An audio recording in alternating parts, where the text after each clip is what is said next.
Bien, llegamos a la unidad 2, lógica de dos niveles. Hagamos un pequeño repaso de cómo llegamos hasta este punto. Comenzamos viendo circuitos en corriente continua, donde estudiamos la ley de Ohm y sabemos que si tenemos una fuente de tensión y tenemos una resistencia y lo conectamos en un circuito, en ese circuito cerrado va a circular corriente. Así que ahí estudiamos qué es la tensión, qué es la corriente y bueno, qué es la resistencia.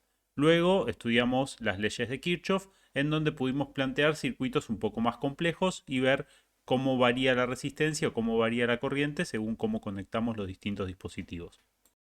De ahí pasamos a los semiconductores y estudiamos primero un diodo y vimos uno de los casos más típicos de uso del diodo, que es rectificar corriente alterna a corriente continua de forma tal que la energía que nos entrega el proveedor de energía eléctrica la podamos transformar en corriente continua en valores de tensión que podamos manejar en un circuito. Luego estudiamos cómo funcionaban los switches, los interruptores, los pulsadores y encontramos que podíamos fabricar ciertos interruptores con tecnología de estado sólido, o sea, con transistores. Ahí estudiamos el funcionamiento de los transistores CMOS, canal N, canal P, y vimos cómo hacer algunos circuitos básicos a los que llamamos compuertas. Esas compuertas las representamos con ciertos símbolos y nos permitían hacer alguna lógica un poco más compleja que la de simples switches. Luego vimos que comercialmente esas compuertas las podemos comprar, las podemos adquirir en una casa de electrónica o en algún proveedor de circuitos integrados, pero justamente la forma en la que vienen las compuertas, la forma en la que las podemos comprar es en forma de circuitos integrados. Y estos circuitos integrados tienen sus características. Esas características las estudiamos en la unidad de tecnología, que es la que le siguió a semiconductores, en donde estudiamos cómo se agrupan esas compuertas dentro de circuitos integrados y qué necesitamos saber de un circuito integrado a la hora de tratar de usarlo. Por ejemplo, con qué tensión lo vamos a alimentar, cuál es la corriente que le podemos sacar a una salida para saber a cuántas entradas lo podemos conectar, etcétera, etcétera. Como última parte de ese estudio, estudiamos cuál es la tolerancia al ruido que tienen estas conexiones, que a la larga están hechas con cables y sufren ruidos. Entonces, cuál es la tolerancia al ruido que tiene una conexión entre una salida y una entrada. Y luego estudiamos cuál es la potencia que disipa un chip, ya que si hacemos un diseño con un montón de compuertas, tenemos que elegir una fuente de alimentación que entregue la corriente suficiente como para que nuestro diseño funcione. Y así llegamos a esta unidad 2 donde vamos a ver lógica combinacional. La buena noticia es que a partir de ahora solamente vamos a trabajar con lógica. Nos olvidamos totalmente de las tensiones, las corrientes, los transistores, la resistencia y todo eso que vimos. A partir de ahora de lo único que vamos a hablar es de unos y de ceros. No existe más tensión de 5 volt, de 3,3 volt. Todo lo vamos a llevar a unos, que también lo podemos llamar nivel alto o height en inglés, y a ceros, que también lo podemos llamar low o bajo en español. Los libros de álgebra suelen utilizar la convención de verdadero y falso y ponen B corta o F. Siempre estamos hablando de lo mismo. Acá vamos a trabajar con la convención de 1 y 0. Ahora, ya sabemos que todo esto se va a terminar implementando con circuitos integrados y que tenemos que conocer que eso tiene niveles de tensiones, corrientes, margen al ruido, pero de ahora en más solamente nos vamos a preocupar por la lógica. Por ejemplo, acá tenemos una compuerta y la salida de esta compuerta está conectada a varias entradas. Bueno, tendríamos que calcular cuál es el fan-out de esta tecnología de compuerta para saber si esa conexión es válida, si a esta salida le podemos conectar todas esas entradas. Pero de vuelta, en esta unidad no nos vamos a preocupar. Eso es un problema tecnológico, no es un problema de la lógica. Tecnológicamente nos vamos a tener que preocupar de conseguir un circuito integrado que tenga el fan-out correcto o encontrar una forma de replicar la función con otras compuertas para poder expandir el fan-out. Pero eso es un problema de la unidad de tecnología, donde estudiamos tecnología de los circuitos integrados. Acá, si una salida está conectada a 1000 entradas, no nos importa. Vamos a encontrar una tecnología que va a hacer funcionar eso.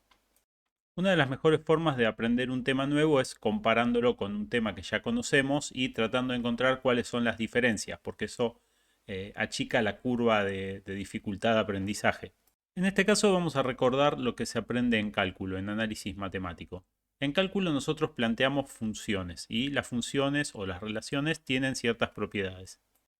Pero en definitiva podemos pensar una función como una caja negra, que podemos no saber cómo funciona, en donde ingresamos un valor y lo que obtenemos como salida es un resultado a ese valor que ingresa. Esta es una muy buena analogía a cómo funciona un circuito integrado que no sabemos cómo está implementado adentro.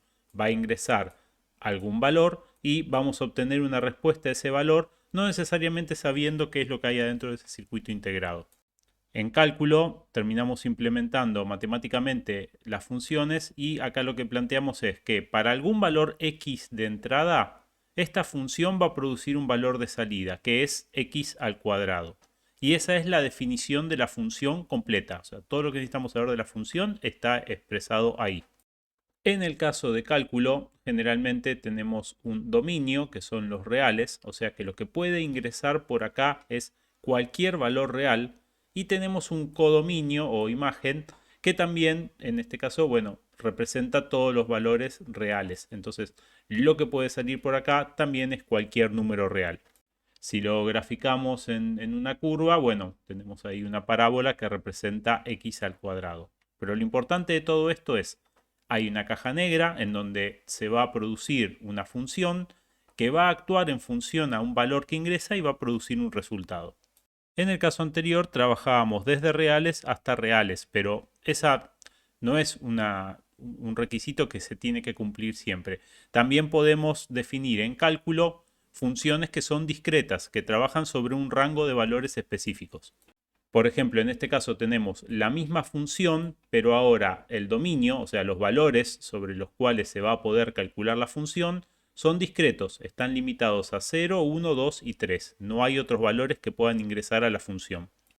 Así que los valores de salida también son discretos. Si la entrada es discreta, la salida va a ser discreta. Por ende, tenemos solamente estos valores y si los representamos en un gráfico, bueno, lo único que vamos a ver es un gráfico con 4 puntos. Así que ahora pasamos a la lógica combinacional. En la lógica no vamos a utilizar reales, aunque sabemos que lo que va a ingresar en un circuito es un nivel de tensión, podríamos pensarlo como que es una magnitud analógica que tiene infinitos valores entre uno y otro, pero ya dijimos, todo se va a estandarizar a ceros y a unos. Así que solamente lo que puede ingresar por un cable a un circuito va a ser un valor booleano, un 0 o un 1. Y lo bueno es que la salida va a ser únicamente 0 o 1, no puede haber otro valor de salida. Así que tenemos una caja negra que va a implementar un circuito.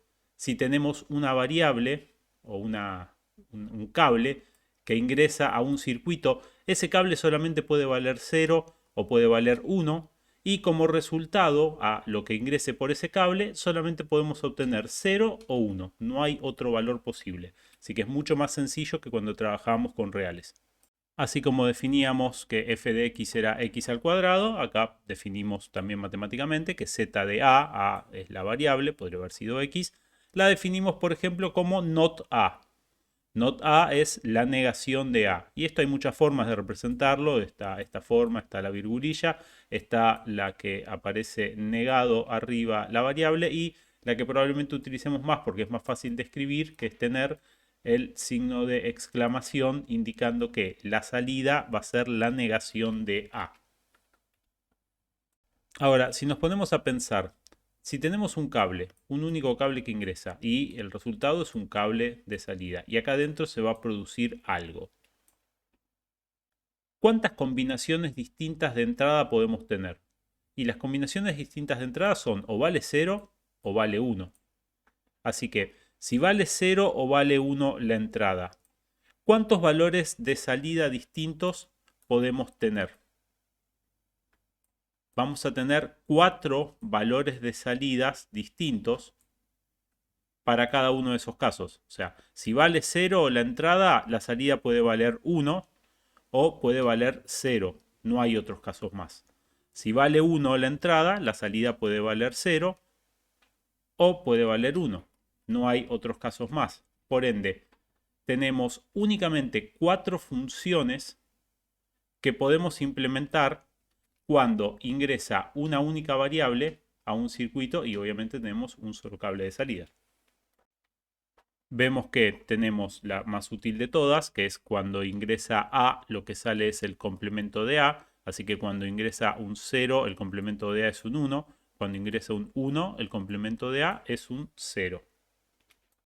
Otra que por cuestiones tecnológicas puede llegar a ser útil es la compuerta buffer, es casi como un negador, pero que justamente no niega. Si ingresa un 0 sale un 0 y si ingresa un 1 sale un 1. Esto puede servir, por ejemplo, para adaptar niveles de tensión. De vuelta, acá no vamos a hablar de niveles de tensión, pero si tenemos un circuito que funciona con 5 volts de lógica positiva y en el otro lado tenemos que ingresar 3 volts de lógica positiva, bueno, lo que tenemos que hacer es convertir los ceros a ceros, los unos a unos, pero lo que va a cambiar con este buffer es el nivel de tensión. Entonces vamos a lograr compatibilizar dos tecnologías distintas. Desde el punto de vista de la lógica no tiene mucho sentido, esto no es otra cosa más que un cable, pero puede existir una compuerta que sea como un cable, pero que nos resuelva un problema tecnológico. Es solamente por eso que existe. Y luego tenemos dos funciones que son constantes. No importa cuál sea el valor que ingresa A, vale 0, vale 1, pero a la salida se va a producir siempre la constante 0 o siempre la constante 1. Estas son constantes, ya que no dependen del valor de A. Van a ser 0 o van a ser 1, dependiendo de nada, no depende de A. Siempre van a ser 0 o siempre van a ser 1. Y estas son todas las funciones que podemos implementar con una única variable de entrada. No existe más que esto. Ahora, en cálculo 2 tenemos funciones de más de una variable. Y aunque no hayan visto cálculo 2, vamos a expandir un poco lo que sabíamos de cálculo 1. Vamos a tener una función en donde va a haber dos variables. Va a entrar x y va a entrar y. Y lo que se va a producir es alguna operación que relacione el valor de x y el valor de y. Entonces ahora el dominio ya no van a ser más los reales, sino que son los reales al cuadrado que llamamos. Hay dos juegos de reales porque uno está asignado a cada una de las variables de entrada. Pero el resultado que se produce está en reales. Es un número en los reales, no es un número en los reales al cuadrado en estas funciones de dos variables. Si graficamos esta función x al cuadrado más y al cuadrado, obtenemos esta parábola en tres dimensiones, pero los valores de las variables van a estar en el plano de aquí abajo, ¿sí? Van a estar en esta grilla que estoy dibujando. Y luego el codominio va a estar en el espacio que sería el eje z. Si lo vemos en forma de máquina de caja negra, lo que nos va a estar ingresando son dos cables ahora, ¿sí? Acá lo representamos con una sola flecha, pero es un valor para x y un valor para y. Y lo que va a salir es un único valor, que es el resultado. Esto mismo llevado al espacio de lógica booleana, lo planteamos de la siguiente forma. Ahora lo que van a ingresar son dos variables booleanas, o sea, dos cables. Cada uno de esos cables puede valer 0 o puede valer 1. Y lo que vamos a obtener es un único cable de salida cuyo valor puede ser 0 o puede ser 1 en función de la combinación de entrada que hayamos elegido. O sea, seguimos teniendo una única salida y esa salida puede valer 0 o puede valer 1, no puede valer otra cosa. Así que como hicimos cuando teníamos una variable que planteamos todas las funciones posibles, vamos a hacer lo mismo cuando tenemos dos variables de entrada. Si tenemos dos variables de entrada que llamamos A y B, ¿cuántas combinaciones de entrada posible existen? Bueno, existen cuatro. Tenemos 0, 0, 0, 1, 1, 0 y 1, 1. Son todas las combinaciones de entrada que existen cuando existen dos variables, ¿sí? Evidentemente es 2 al cuadrado y esto lo podemos calcular muy fácilmente repasando lo que sabemos de sistemas de numeración. Si fuesen tres variables habría 8 combinaciones de entrada, 2 al cubo. Si fuesen 4 variables habría 16 combinaciones de entrada, 2 a la cuarta, etc. Ahora, si tenemos 4 posibilidades de entradas distintas, quiere decir que tenemos 4 lugares en donde vamos a poder poner ceros y unos. Así que vamos a tener 16 combinaciones distintas o lo que vamos a resumir en hay 16 funciones distintas que se pueden implementar cuando hay dos variables de entrada. O sea, si en un circuito ingresan dos cables, hay 16 combinaciones distintas en las cuales se puede implementar una función, no hay más. Y nos tomamos el trabajo en esta diapositiva de representar las 16 funciones distintas que existen para dos variables de entrada. Tenemos cuando toda la salida es 0, bueno, esto es una función constante que da 0. No importan los valores de A y B, Acá lo que tenemos es que la salida siempre es 0. Luego tenemos al lado un caso donde únicamente cuando tenemos 1 y 1 en la entrada producimos un 1. Luego producimos todos ceros. Y esto ya lo conocemos, es lo que llamamos la compuerta AND, la compuerta I o la operación producto booleano. ¿Sí? Esto hace el producto booleano. Y a esto le dimos una forma, tenemos un símbolo que representa a esta función en particular, que es la compuerta AND. Entonces, para esta en particular tenemos un símbolo. Para todas las otras no necesariamente vamos a tener un símbolo. Pero esta es tan útil, es tan utilizada que le dimos un dibujito en particular. En vez de tener una cajita negra cualquiera que tenga dos entradas y una salida, a esta le dimos una forma. De forma tal de que cuando la veamos en un circuito sepamos específicamente qué función está implementada ahí. Y es la función AND. Luego tenemos una no conocida, ya que solamente se pone en 1 cuando A vale 1 y B vale 0. ¿Sí? Podría ser una lógica cualquiera. Después tenemos una que ya conocemos, que es A. Acá esta función no importa el valor de B, ya que a la salida tenemos siempre A. Fijémonos, cuando A vale 0, la salida vale 0. Y cuando A vale 1, la salida vale 1. Así que independientemente del valor de B, no le estamos prestando atención, la salida es A. Y si tenemos una función donde la salida es A, también tenemos una donde la salida es B. Fijémonos, cuando B vale 0, la salida vale 0. Y cuando B vale 1, la salida vale 1. Así que esta es una cajita negra donde ingresa A, ingresa B, pero lo que sale es B. Entonces podemos ignorar completamente el valor de A en ese circuito. Es como si tuviésemos un cable que conecta la entrada A con la salida B. Y luego tenemos una función llamada XOR, en donde cuando ambos son distintas, cuando ambas entradas son distintas, la salida es 1. Y cuando ambas entradas son iguales, 0, 0 o 1, 1, la salida es 0. Así que esta función XOR lo que reconoce es cuando las entradas son exclusivamente distintas. Luego tenemos la compuerta OR, que también al XOR le habíamos dado también una forma de compuerta, ya que es una función muy útil. Y a la compuerta OR también le dimos forma de compuerta, y es la que representa cuando alguna de las dos entradas están en 1. Con que una de las dos entradas sea 1, entonces la salida va a ser 1. Esta es la suma lógica, es la función O la función OR, cualquiera de las dos formas la podemos llamar, y solamente va a producir un 0 cuando las dos entradas estén en 0. De vuelta a esta también le dimos forma de compuerta porque la vamos a utilizar un montón. Entonces cuando vemos este símbolo ya sabemos que estamos hablando de la suma lógica o de la compuerta OR, la operación OR. Así como tenemos la OR, enseguida nos encontramos con algo que es la inversa de la OR, o sea, NOT OR. Y a esto también le damos forma de compuerta, es una OR nada más que tiene negada la salida. Y esta cuando vimos la unidad de tecnología, vimos cómo se implementaba con transistores. Así que sabemos que de una OR es bastante sencillo pasar a de una NOR es bastante sencillo pasar una OR, es ponerle otro negador adelante y convertimos de NOR a OR. Tecnológicamente ese es el camino que se toma para implementar una OR. Aparece la XNOR y vemos que es la negación de la XOR, o sea que si la XOR detectaba cuando las dos entradas eran distintas, la XNOR lo que va a detectar es cuando las dos entradas son iguales. Cuando las dos entradas son iguales, va a producir un 1 en su salida. Y cuando las dos entradas son distintas, va a producir un 0 en su salida. A esta también le damos forma de compuerta porque lo vamos a utilizar muchísimo. Después aparecen dos que no son muy intuitivas, pero que si las miramos con un poquito de detalle, acá tenemos 1, 0, 1, 0, que es justamente el complemento de B. Así que lo que tenemos a la salida es NOT B.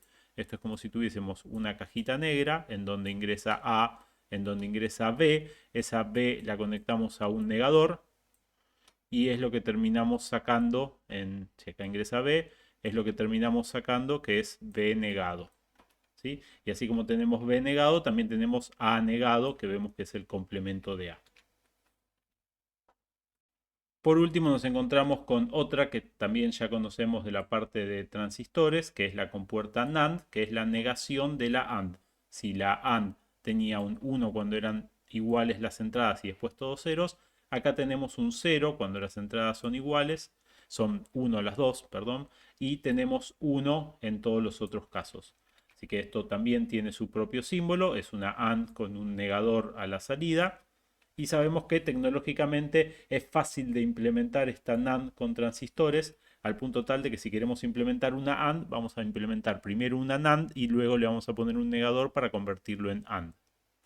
El resto de las funciones que tienen un signo de pregunta le pueden inventar el nombre que quieran y el símbolo que quieran, pero no son funciones que vayamos a encontrar muy seguido en algún circuito, entonces no tienen un símbolo propio, pero tranquilamente podemos dibujarlas como una cajita negra con dos entradas y una salida y eso es totalmente válido. Ahora, planteamos para una variable de entrada, dos variables de entrada, pero a partir de ahora vamos a expandir la definición de lógica booleana para n variables de entrada. Entonces, no importa cuántas variables de entrada tenemos, siempre una función booleana va a producir un único cable de salida, que ya sabemos que esto puede valer 0 o 1, dependiendo de la combinación de entrada. Y lo que podemos estudiar es que la cantidad de combinaciones de entrada van a ser 2 a la n, siendo n, bueno, la cantidad de variables de entrada que tenemos. Entonces, si tenemos una función donde ingresan 3 variables, 3 cables, entonces hay 8 combinaciones de entrada posible. Si ingresaran 4, tenemos 16 y así. Ahora, la cantidad de circuitos que pueden existir para esa cantidad de variables de entradas va a ser 2 a la 2 a la n. Así que si hay una única variable de entrada, si n vale 1, entonces lo que vamos a tener es 4 circuitos posibles, porque tenemos 2 a la 2 a la 1. 2 a la 1 es 2 y 2 al cuadrado es 4, así que para n igual a 1 hay 4. Luego, si tenemos n igual a 2, que es el caso que estudiamos antes, eso nos da 16. Y ya si tenemos n igual a 3, hay 256 circuitos distintos que podemos implementar. Y bueno, vemos que eso crece rápidamente. Esta unidad se llama lógica de dos niveles, esta presentación, y lo que vamos a estudiar es que a partir de 3 variables ya vamos a encontrar una técnica para trabajar con n variables y la técnica va a ser la misma.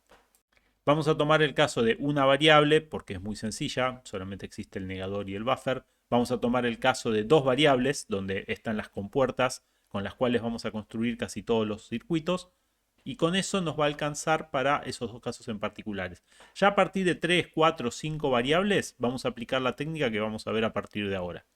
Vamos a aprender utilizando un ejemplo y tenemos que implementar una lógica para controlar un sistema de seguridad en donde hay una bóveda, donde hay dinero almacenado y para ingresar a esa bóveda hay que pasar por una puerta trampa, o sea, una puerta por la cual ingresamos a esta habitación y vamos a requerir que esa puerta esté cerrada como para que la puerta de la bóveda se pueda abrir. Si la puerta de la entrada no está cerrada, no se puede abrir la puerta de la bóveda. Esa es una medida de precaución que tomamos.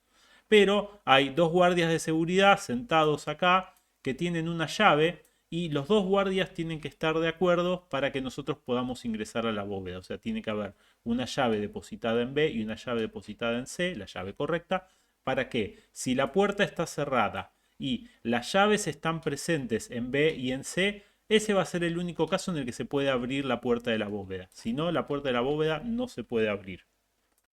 Dijimos que todo lo íbamos a pasar a unos y ceros, así que vamos a tener alguna electrónica, no nos importa cómo, en donde A es un sensor de puerta abierta, de forma tal de que si A vale 1, eso quiere decir que la puerta está abierta. Así que en este caso, A valdría 1. Si la puerta estuviese cerrada, A valdría 0.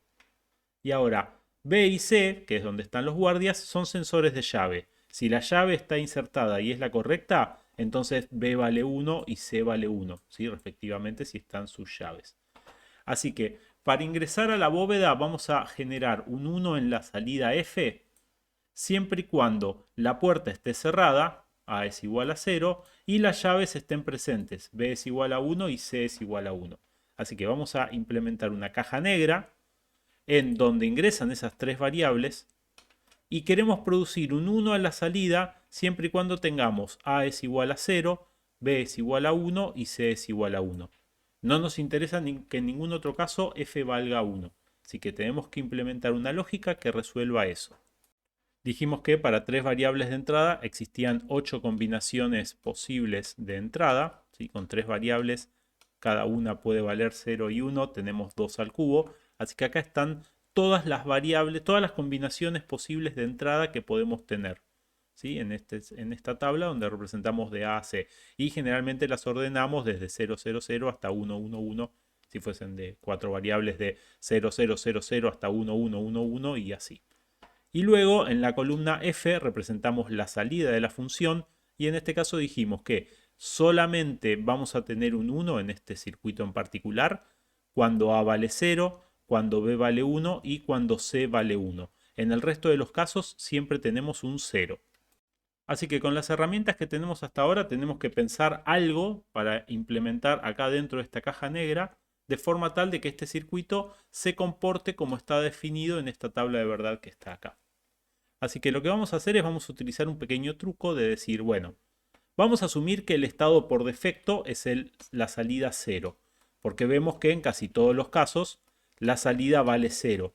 Y lo que vamos a hacer es únicamente cuando la combinación de entrada sea la que genera el 1, acá vamos a hacer algo, vamos a tratar de detectar esta combinación de entrada y nada más.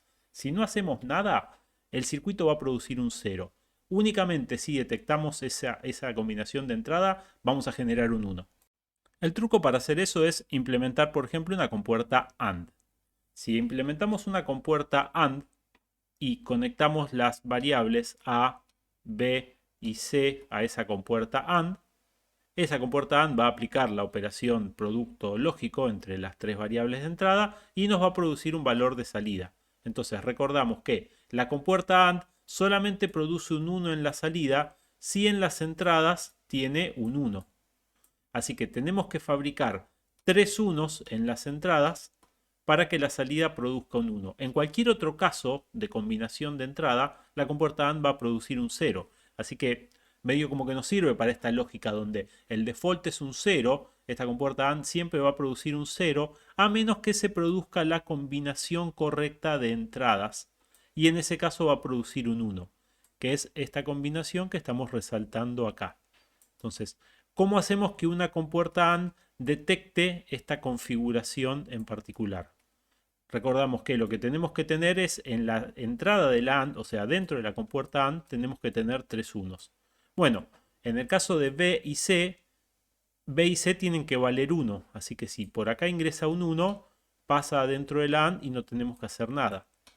Ahora el problema lo tenemos con A, porque A tiene que valer 0.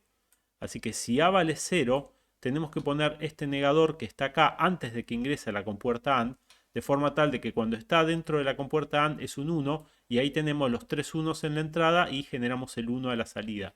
Por ende, con esta compuerta AND, con ese negador en la entrada A, lo que estamos resolviendo es esta tabla de verdad completa. Ya que en todos los casos, si por ejemplo ingresa 0, 0 y 0, acá lo que vamos a tener es 1, 0 y 0 y la compuerta AND esta va a dar un 0. Si tenemos 1, 1 y 1, que sería esta combinación que está acá abajo, en la compuerta AND va a ingresar un 1 en C, un 1 en B, pero un 0 en A, así que la salida va a ser un 0. La única combinación que va a hacer que esta compuerta AND tenga un 1 en la salida es si tenemos un 0 en A, un 1 en B y un 1 en C. Así que eligiendo cómo ponemos los negadores, podemos detectar cualquiera de estas combinaciones de entradas para fabricar un 1 en cualquiera de estas salidas que necesitemos. Ahora, la única que necesitamos generar en este circuito es esta de acá. Así que con esto nos alcanza y nos sobra para resolver esta lógica del banco. Ahora, como pasa siempre en ingeniería, siempre se cambian los requisitos, siempre cambia el requerimiento, así que vamos a tener que modificar porque ahora el banco cambió su política de seguridad. El banco lo que dice ahora es, y la verdad es que no me importa si la puerta A está abierta o está cerrada, porque total hay dos guardias que están vigilando, así que vamos a cambiar ese requisito de que la puerta tenga que estar cerrada. Si la puerta está abierta, entonces igual vamos a dejar ingresar a la bóveda, si la puerta A está abierta. Así que, ¿qué pasó? Teníamos el caso donde A era igual a 0, que era la puerta cerrada, y tenían que estar los dos guardias y esto nos generaba un 1, Pero ahora estamos agregando un caso más donde tienen que estar los dos guardias, pero la puerta A puede estar abierta. Y ahí generamos también un 1 a la salida.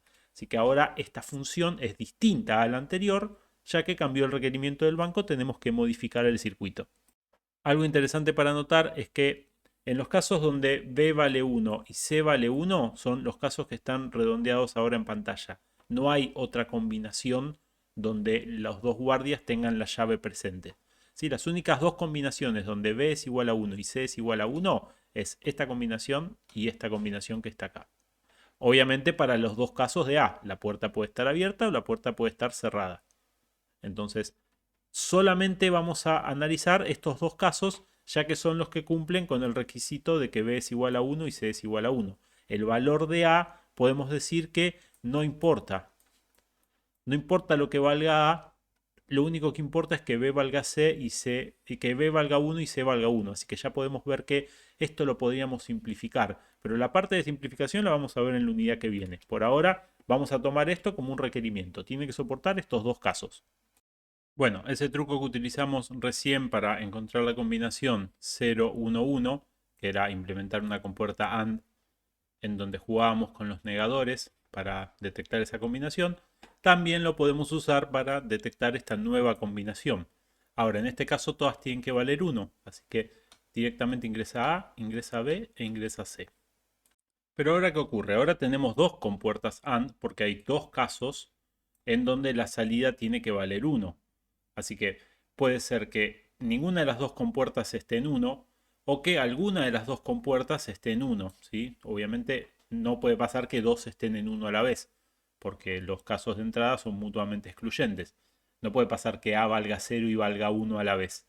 Así que cada una de estas compuertas AND detecta una de estas entradas en particular. Así que si una de las compuertas AND vale 1, obviamente la otra nunca puede llegar a valer 1. La otra tiene que valer 0. O una vale 1 y la otra vale 0. O las dos valen 0, pero no puede pasar que más de una valga 1. Pero ¿qué pasa? Con que ya una de esas compuertas AND valga 1, la salida de F tiene que valer 1. Así que vamos a conectar todo con una compuerta OR, ya que la compuerta OR, si alguna de las entradas está en 1, va a producir un 1 a la salida. ¿Sí? Si las dos entradas están en 0, va a producir un 0 a la salida. Con que una esté en 1, en la entrada vamos a tener un 1 a la salida, sea cual sea. Si es la segunda, entonces también produce un 1 en la salida. Así que esto sigue cumpliendo con la lógica de el default es 0 y cuando alguna de las entradas AND detecta la combinación válida va a producir un 1 y vamos a tener un 1 a la salida. A este circuito lo conocemos como suma de productos. Suma de productos ya que primero lo que estamos haciendo es estamos sumando antes de la salida todos los valores que ingresan a esta compuerta OR, pero cada una de estas compuertas AND lo que está haciendo es el producto lógico de las variables de entrada. Así que suma OR, que es la salida, de productos y los productos son los detectados con las compuertas AND. Este tipo de solución a problemas de circuitos en donde tenemos muchos ceros y tenemos pocos unos, conviene resolverlos con suma de productos, ya que lo que tenemos que hacer es poner una compuerta en particular para detectar el 1 y generar ese 1 a la salida. Aunque cuando veamos simplificaciones vamos a ver que quizás no sea la más conveniente, pero eso es para la unidad que viene. Por ahora, si vemos que tenemos menos unos que ceros a la salida, casi seguro vamos a utilizar esta técnica porque es la que va a utilizar menos compuertas.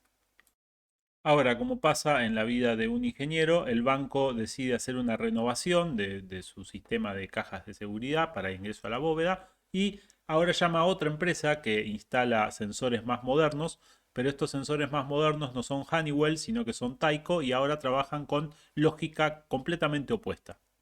Ahora resulta que cuando la variable A vale 1, está indicando que la puerta está cerrada, ¿sí? Al contrario de lo que teníamos antes. Y cuando la variable B vale 0 o la variable C vale 0, eso quiere decir que la llave está insertada correctamente. O sea, se cambió totalmente la lógica. Y hasta inclusive cuando generamos un 0 a la salida, vamos a estar habilitando el ingreso a la bóveda. Y cuando generamos un 1 a la salida, vamos a estar bloqueando el acceso a la bóveda. Así que ahora cambió el requerimiento y lo que tenemos que hacer es que cuando A vale 1, B vale 0 y C vale 0, o sea, cuando la puerta está cerrada, que ahora se representa con A igual a 1, B es igual a 0 y C es igual a 0, que quiere decir que las llaves están insertadas, entonces vamos a generar un 0 en F para que se active el ingreso a la bóveda. En cualquier otro caso, entonces la salida F tiene que valer 1, que dice la bóveda no está habilitada, no está abierta. En la tabla de verdad, entonces lo que tenemos son de vuelta todas las combinaciones de entradas en el orden en el que lo venimos trabajando, pero ahora lo que va a cambiar es la función de salida. La función de salida va a estar siempre en 1, va a ser el default, que la bóveda esté cerrada, salvo en el caso en donde A vale 1, B vale 0 y C vale 0. Así que si acá quisiésemos utilizar el truco ese que habíamos visto de la compuerta AND que detecte una combinación de entrada y genere un 1, ¿qué vamos a tener? Vamos a tener 1, 2, 3, 4, 5, 6, 7 compuertas AND para detectar cada uno de los casos y el caso default, que va a ser el 0, es el que no vamos a manejar con una compuerta AND, que es el que va a habilitar el ingreso a la bóveda. Vamos a ver que ya ahora no conviene generar un 0 por defecto y después en los casos particulares donde hay que generar un 1 a la salida, aplicar alguna compuerta para generar ese 1, sino que lo que nos conviene es que ahora por defecto haya un 1 y que nosotros detectemos el caso particular que lo fuerce a un 0. Esto es muy fácil de resolver y la justificación de esto es el teorema de De Morgan, que en este video lo vamos a ignorar, lo pueden mirar en los libros, pero de vuelta vamos a aprender un truquito que nos va a servir para resolver esta situación donde queremos que por defecto salga un 1 y nosotros detectemos los ceros. Vamos a utilizar una compuerta OR para detectar la combinación de entrada que nos tiene que generar el 0. Ahora, en el caso que las variables valen 0 y tenemos que detectar que valen 0, en la compuerta OR las hacemos entrar directamente. Y en el caso que la variable vale 1, la invertimos en la compuerta OR con un negador. Pensemos en la tabla de verdad de la compuerta OR. En la compuerta OR, con que se produzca un 1 en alguna de las entradas, se va a producir un 1 en las salidas, no importa en cuál sea. Ahora, solamente va a producir un 0 en su salida cuando en todas sus entradas tenga un 0, ¿sí? En sus entradas después de haber pasado por negadores. Así que, ¿cómo vamos a fabricar ese 0 a la salida? Bueno, vamos a tratar de hacer que esta combinación produzca todos ceros a la hora de entrar a la compuerta OR. Y lo vemos, porque si A vale 1, pero lo negamos, si A vale 1 cuando ingresa negado vale un 0, y si B vale 0 pasa directo y C vale 0 pasa directo, tenemos un 0 a la salida. Así que esa compuerta OR está detectando esta combinación de entrada 1, 0, 0 y fabricando un 0 a la salida. En cualquier otro caso, vemos que siempre va a existir un 1 en alguna de las variables, excepto en el primer caso, donde todas las variables están en 0. Pero cuando se produzca este caso, donde todas las variables están en 0, vamos a tener un 0, un 0 y un 0, con lo cual C va a valer 0, B va a valer 0, pero este negador aparece aquí al rescate y nos va a generar un 1, por ende la salida va a terminar siendo el 1, que es el valor default. Así que si lo pensamos un poquito, esa compuerta únicamente va a valer 0 cuando la combinación de entrada sea 1, 0, 0. En todos los otros casos va a valer 1, por ende cumple con esta nueva tecnología que tiene el banco de trabajar con la lógica inversa. Como siempre, el usuario está cambiando continuamente los requerimientos y ahora lo que nos dice es, bueno, volvimos a decidir que la puerta no importa más. Si la puerta está abierta o está cerrada, la puerta A, vamos a seguir dejando entrar la gente a la bóveda siempre y cuando estén los dos guardias de seguridad ahí poniendo la llave. Así que ahora tenemos dos ceros, dos instancias en donde vamos a habilitar la bóveda. Ya no importa el valor de A, porque A puede valer 0 o puede valer 1. No importa el valor de A, lo que importa es que tengamos la combinación donde B es igual a 0 y C es igual a 0. Y estos son los únicos dos casos. Así que acá tenemos los dos ceros que tenemos que fabricar ahora. Y bueno, ya lo hicimos con la compuerta AND cuando hacíamos suma de productos. Era agregar otra compuerta más, así que acá vamos a hacer lo mismo. Vamos a fabricar otra compuerta en donde detectemos esta nueva combinación 0, 0, 0 al ingreso. Entonces, este caso es más fácil ya que no requiere ningún negador. 0 en A, 0 en B, 0 en C van a producir ceros en las entradas de la OR que van a producir un 0 en la salida. Entonces, esta nueva combinación la detectamos simplemente con una compuerta OR. Y ahora, ¿qué nos van a pasar con estas compuertas OR que tenemos acá? Con estas compuertas OR, todas van a tener un 1 a su salida, siempre y cuando no se produzca una de las combinaciones de entrada que fabriquen un 0.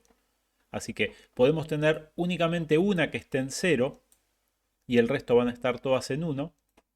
Y en ese caso, una compuerta AND produce un 1 siempre a su salida si sus entradas están todas en 1. Así que todas las compuertas OR van a estar produciendo un 1, salvo la que detecte la combinación que lo fuerce un 0. En el caso que se detecte una combinación que fuerce un 0, por ejemplo A es igual a 1, B es igual a 0 y C es igual a 0, acá lo que vamos a tener es un 0 a la salida, por ende esa compuerta AND va a ver una de sus entradas con 0 y cuando la compuerta AND ve una de sus entradas con 0 va a fabricar un 0 a la salida.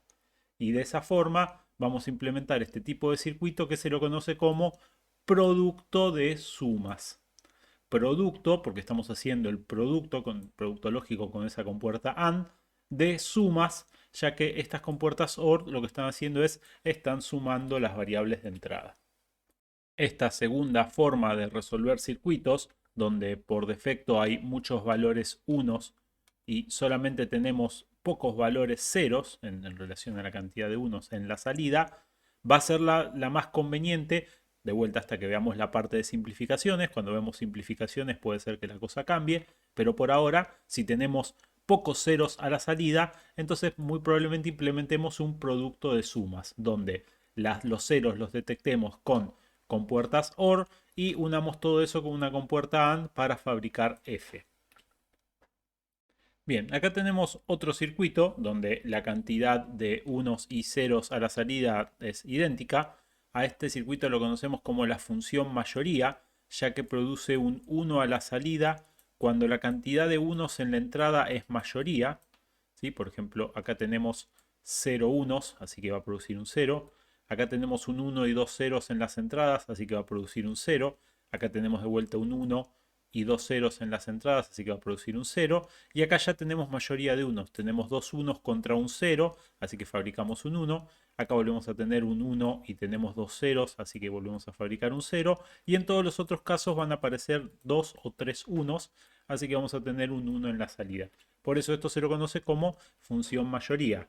Imagínense que tenemos que hacer un circuito que resuelva si la mayoría está a favor de algo, bueno, implementamos este circuito y si tenemos tres personas que están votando, este circuito nos resuelve el problema, obviamente porque no puede haber empates ya que es impar la entrada. Si tenemos un circuito mayoría con cuatro entradas, tendremos que tomar una decisión de si es 1 o es 0 en el momento del empate. Acá lo vemos que este circuito está resuelto muy fácilmente, detectando las combinaciones que hacen que se produzca un 1 en la salida con una compuerta AND para cada uno de los casos y estamos uniendo todos con una compuerta OR para fabricar la función F de salida. Esto tranquilamente lo podríamos haber implementado con la otra lógica, haciendo producto de sumas y hubiésemos obtenido también un circuito con cuatro compuertas que estaban todos unidos con una AND. A esta forma de resolver circuitos, ya sea con suma de productos o con producto de sumas, para cualquier cantidad de variables de entrada, o sea, a partir de 3 en adelante, cualquier cantidad de variables de entrada, nosotros la podemos resolver con esta técnica que llamamos lógica de dos niveles. En un primer nivel nos vamos a encargar de hacer los productos o las sumas, dependiendo si estamos en producto de sumas o sumas de productos, y todos esos resultados los vamos a unir con el segundo nivel, que va a ser la compuerta complementaria, o sea, la otra compuerta, dependiendo si estamos en producto de sumas o sumas de producto.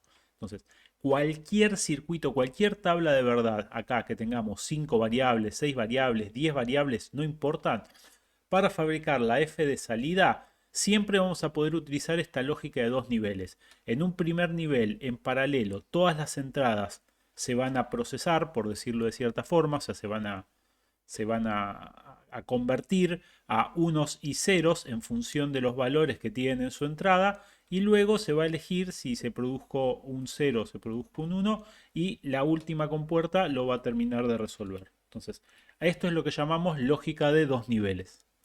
Y hasta ahora esto lo presentamos como una estrategia con dos trucos como para resolver cuando hay mayoría de unos o hay mayoría de ceros, pero ahora le vamos a dar un poco más de formalismo. En el álgebra de Boole vamos a definir una función con sus tres variables de entrada y lo que vamos a hacer es, en este caso, por ejemplo, donde está resuelto con suma de productos, la suma de los productos, lo que vamos a implementar es una suma. Tenemos términos y esos términos están todos sumados. Cada uno de esos términos es un producto. Entonces, se resuelve cada uno de los términos y luego el resultado se termina sumando todo. Esto es una suma de productos y así lo expresamos algebraicamente. Lo que tiene que quedar en claro es que cualquiera de esas tres formas de representar el circuito, la función booleana, es totalmente equivalente. Si tenemos la tabla de verdad, ya sabemos que mirando la tabla de verdad podemos transformarlo a una suma de productos o un producto de sumas. ¿Tenemos la definición formal con el álgebra de Boole y las variables? Bueno, vemos cómo está expresado. Si está expresado como una suma de productos, aplicamos la suma de productos. También puede estar expresado como un producto de sumas, aplicamos el producto de sumas. Pasar de una función, de una forma de representación a la otra es totalmente trivial, ¿sí? Es muy sencillo de hacer. Así que como para darle un poco más de formalismo, pero no es otra cosa que lo que ya vimos, vamos a definir que nos podemos encontrar con esta función en primera forma canónica, primer forma canónica. ¿Qué quiere decir que está en primer forma canónica? Quiere decir que vamos a encontrar la función definida como una suma de productos, en donde cada uno de los productos, cada uno de los términos que se están sumando, tiene que contener a todas las variables para que esté en primera forma canónica. Si no, no está en primera forma canónica. Entonces, si tenemos tres variables de entrada, en cada uno de los términos tenemos que encontrar las tres variables de entrada, sea negada o no negada, eso es otro problema, pero en cada uno de los términos tienen que aparecer todas las variables, si no, no está en forma canónica. ¿Sí? Esa es la definición de forma canónica. En definitiva, cada uno de estos términos lo que va a estar formando es la detección de un 1 en particular a la salida. ¿Sí? En la función mayoría había 4 unos. Cada uno de estos términos lo que está representando es un 1 que va a existir a la salida. Ahora, estos términos que estamos marcando en pantalla, cuando funcionan así como un producto y tienen las tres variables, en este caso tres variables o la cantidad de variables de entrada que tengamos, a esto se lo conoce como término mínimo o mini términos. Y obviamente existen tantos mini términos como 2 a la n, siendo n la cantidad de variables que tengamos. Ahora, ¿cuántos mini términos podrían llegar a existir para una función en particular? Y bueno, 2 a la n. Pero no todos los mini términos definen la función. Esto parece complicado, pero lo que estamos diciendo es una pavada. Si existen 8 combinaciones distintas de entradas, entonces existen 8 minitérminos posibles, pero en primera forma canónica la función se define por los unos a la salida, y entonces, ¿cuáles son los minitérminos que definen estos unos a la salida? Y bueno, este primer minitérmino, el minitérmino 0, no tiene un 1 a la salida. Así que este no define la función. Si este definiría la función, si acá tuviésemos un 1, entonces acá tendríamos que tener el término A, B y C, cada uno negado. Y no lo tenemos este término. Así que este 0, no es parte de la primera forma canónica. Tiene que ser un 1 para ser parte de la primera forma canónica. Así que esta representación algebraica la podemos representar también como los minitérminos. En este caso sería la sumatoria del minitérmino 3, 5, 6 y 7. Así que tenemos 3, 5, 6 y 7. Y matemáticamente lo podemos representar como la sumatoria de los minitérminos 3, 5, 6 y 7. Si la función tuviese 4 variables de entrada, los minitérminos podrían ir desde el minitérmino 0 hasta el minitérmino 15. Si tuviese 5 variables de entrada, desde el 0 al 31 y así. Obviamente los minitérminos 0, 1, 2 y 4 no están en esta sumatoria porque esos son los minitérminos 0, 1, 2 y 4 son los que hacen 0 a la función. Así que si hablamos de minitérmino, hablamos de esas compuertas AND que detectan los unos. En la segunda forma canónica vamos a detectar los ceros. Así que el truco que utilizábamos era implementábamos para cada término una compuerta OR, que lo que hacía era la suma. Así que en cada término vamos a tener una suma lógica, ¿sí? Y lo que vamos a estar haciendo es el producto de todas esas sumas. Y lo que tenemos que recordar es que en forma canónica las variables de entrada, si en este caso son tres, en cada uno de los términos se ven involucradas las tres variables de entrada.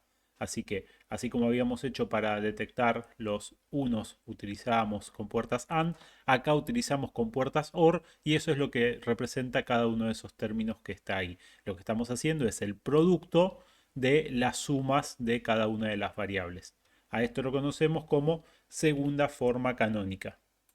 Ahora, lo que teníamos que recordar era que si queríamos detectar los ceros, cuando las variables valen cero, se representan sin negar. Entonces, esta primera combinación de 0, 0, 0, lo que está representando es A más B más C. No tenemos A negado, B negado y C negado porque las variables son cero, ¿sí? Ahora, en el caso donde tenemos 0, 0, 1, la variable C vale 1.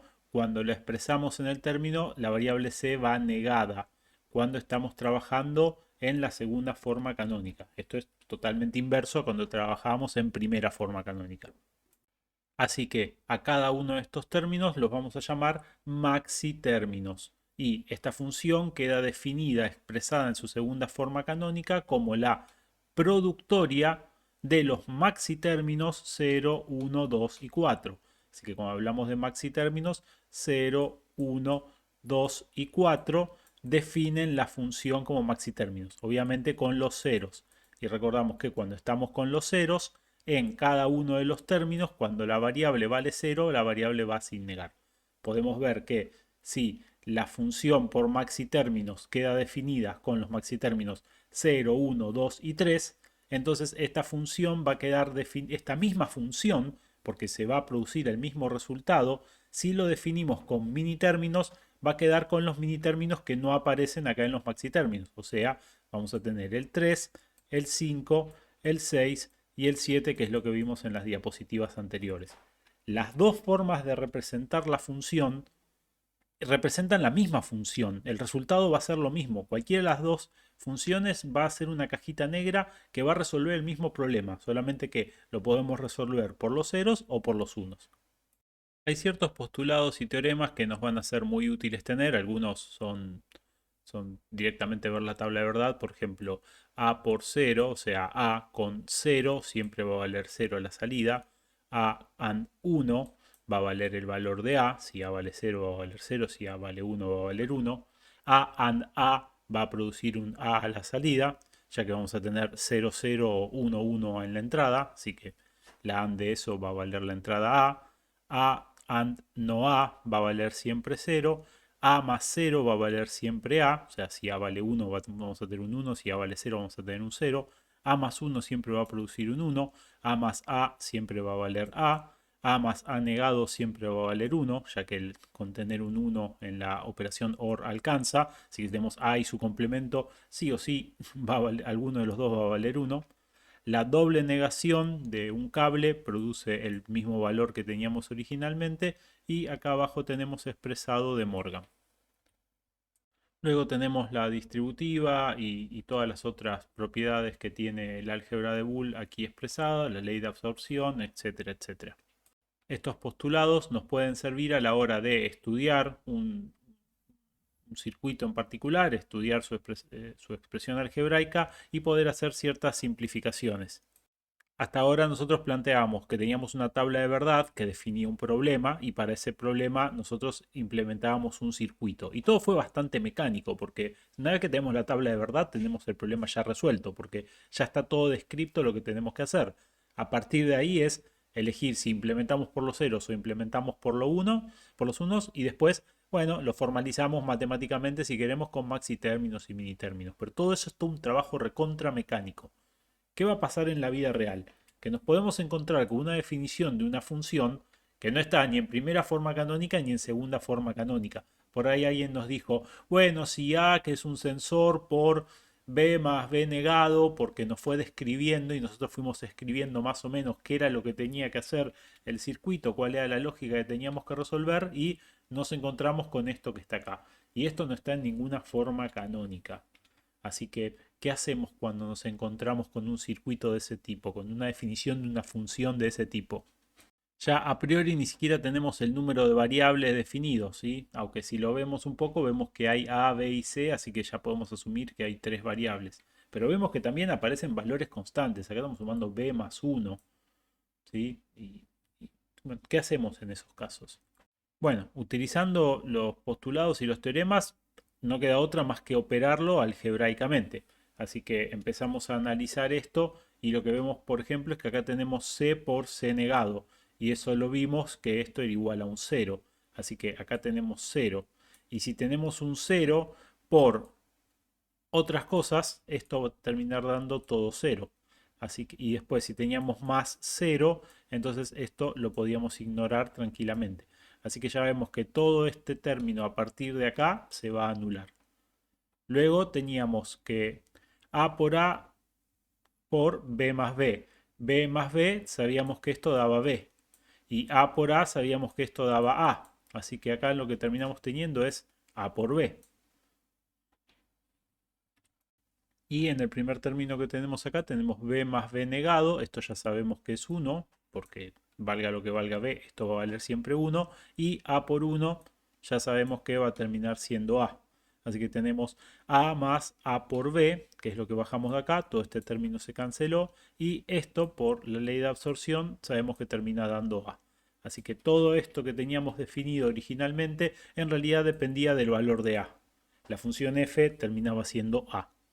Ahora, si nos queremos evitar hacer todo ese análisis con los postulados y los teoremas, vamos a pensarlo como que esto es una caja negra en donde ingresan tres variables, la variable a, la variable b y la variable c, y que termina saliendo la función f. Entonces, ¿cuántas combinaciones de entrada posibles tenemos? Y tenemos 8 combinaciones de entrada, no hay más porque son tres variables. Entonces, ¿qué hacemos?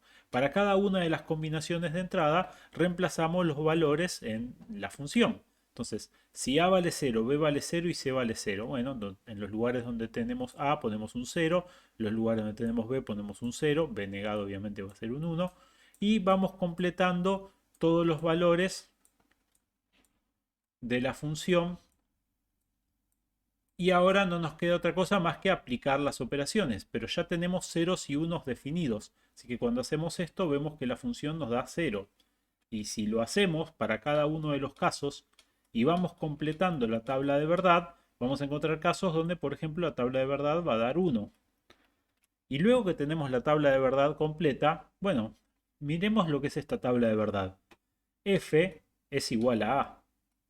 Así que si f es igual a a, estas dos variables, b y c, no tienen nada que ver en esta función, no están cambiando el valor de la función, pueden valer lo que sea, que igual el valor de la salida depende exclusivamente de a. Fijémonos que es una copia de la entrada a, es casi como si de a hubiese un cable que sale a f. Entonces, esto se puede simplificar con un cable, f es igual a a, lo que entra por a es lo que sale por f. Ahora, hacer este estudio nos llevó a armar toda la tabla de verdad y encontrar visualmente qué podíamos hacer esta simplificación. Ahora, visualmente no siempre va a ser tan fácil encontrar que podemos hacer una simplificación. Así que en la unidad que sigue, la unidad 2.1, vamos a estudiar cómo hacer estas simplificaciones con el método visual, el método algebraico y el método del mapa de Carnot, que es una regla que nos va a ayudar a encontrar estas simplificaciones.